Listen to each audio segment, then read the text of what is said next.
I have the best mom ever.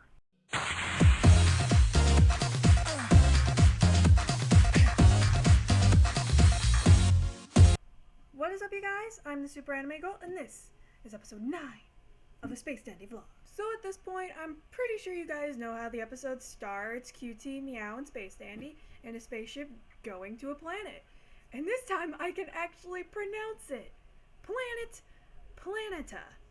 But due to the magnetic sciencey structure of the North Pole, they cannot land, but they have to pretty much beam themselves off the planet.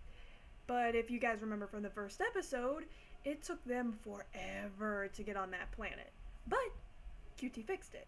And it works, but the minute they're gone, QT goes, oh yeah, I just remembered. Just because it goes faster, its accuracy actually got worse, so now they land on 2 different parts of the planet, where Dandy gets kidnapped by really what I can only describe as the night terrors I had before biology final. Yeah, Planeta is this whole planet of very intelligent giant plant life, and Dandy's the very first human they've ever seen, and there's this really random subplot with these mutated little fuzzballs from Spirited Away feeding Meow, and that plot goes nowhere. It's kind of like it wasn't needed at all. Anyway, the reason they got on this planet was they were looking for this alien called Code D. And no one has been able to catch it, and they're not sure why. That's why they go to the planet. And Dandy talks to, like, pretty much Planeta's leader. I think that's what he is.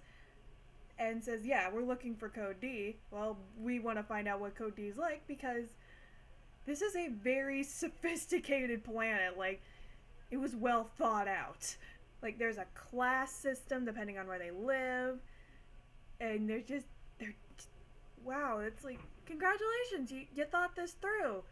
And honestly, this is a really weird episode, and not for the reasons you guys are probably thinking.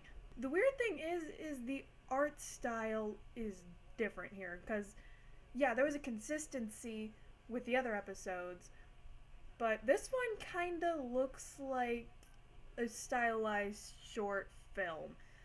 That's what it looks like to me. Even Dandy looks a little bit different. I think the only thing that was consistent was when they were on the spaceship, and the minute they got off the spaceship, it looked like Willy Wonka just did a watercoloring. That's exactly what it looked like. Don't get me wrong, it was beautiful, but the problem is with this episode, little to nothing happened.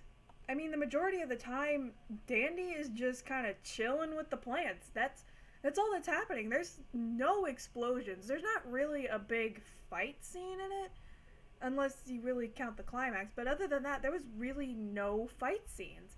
And I don't know, did the creators watch last week's episode and how I thought it was kind of boring? I was so confused the whole time because nothing was happening. But I guess this is a good thing. It's not always good to stay on the same track. It's good to jump off it sometimes. Anyway, they go to the journey to find Code D, and this other giant alien is pretty much talking to the other giant alien. Is like, yeah, you can't touch it because this is the reason why we are. Code D is pretty much not an alien.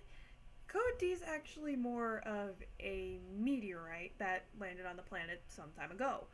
Basically, what Code D did was make the plants bigger, of course, but also gave them intelligence, and they act like pretty much any other alien or other race in the space area.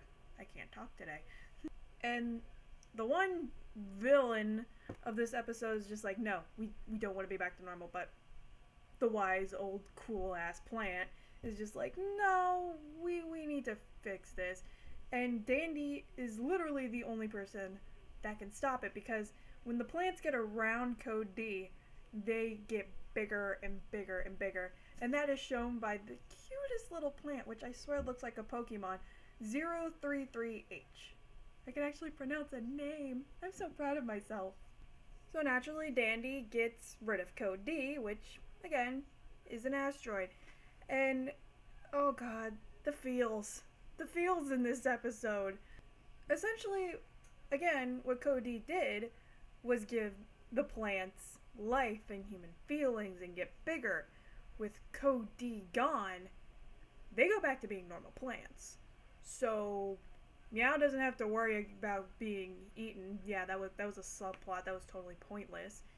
And the plants just go back to being regular plants. And Dandy looks sad and depressed, and you're just like, no, you were only around for one episode, but I have so many feels for you.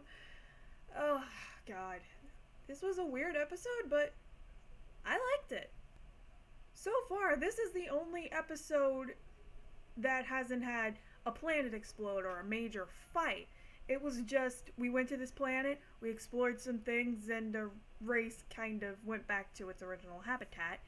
And it was really sweet. It kind of reminded me a little bit of episode 5, where Dandy's not a total douche, but it was so cute. I couldn't help but love it. Because, yeah, nothing happened, but it's good to have those episodes. Because you can only have so many explosions. So, till next time, I'm the SuperAnimeGirl, and I will see you guys next week.